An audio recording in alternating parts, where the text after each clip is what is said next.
Adam Lyth became the first Yorkshire player to carry his bat through an innings for 5 years as he hit an exceptional 248 not out to keep his side well on top of Leicestershire on the penultimate day of their LV County Championship match at Grace Road.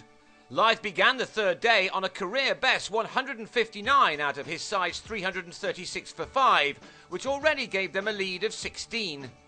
While Lyth was soon adding to that, he had to go on without Anthony McGrath, who edged his first ball of the morning to Greg Smith in the slips. Rain meant that there was little more play before lunch, but either side of the break, Lyth, now joined by Azim Rafiq, tried to bat his side into a strong position. Yorkshire wanted a big lead to put pressure on Leicestershire's out-of-sorts top order. The lead stood at 67 when Azim Rafiq deflected a short ball from Wayne White behind after making 23. But with the arrival at the crease of Stephen Patterson, the visitors were still able to bat on. This shot brought up the 400 for maximum batting bonus points.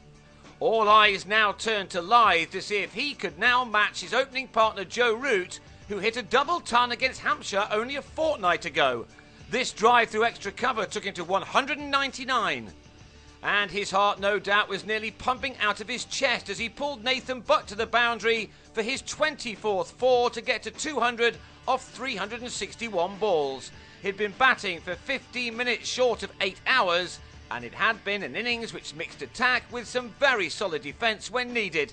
It was an awesome display from the 24-year-old, who will never forget this moment in his life. And he wasn't going to stop there. There was still an important lead to increase, and Lyth, now pulling out every shot in the book, took it to 140 with Patterson by his side.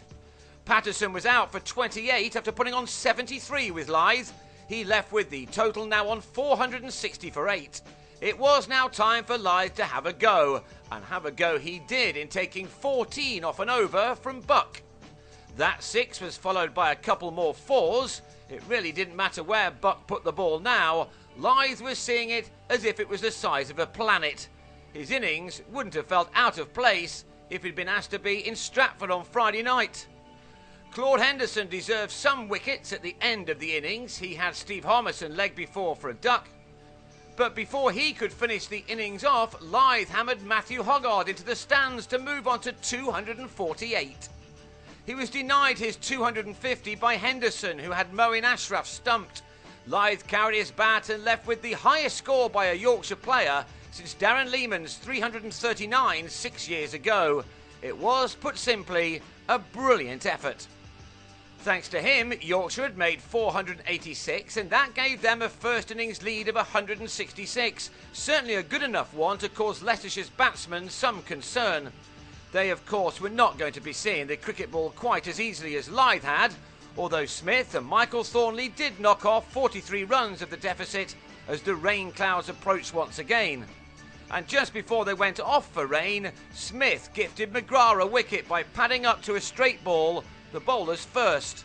And when the players returned at 6:15, Thornley was yorked by Harmison to leave Leicestershire in some trouble.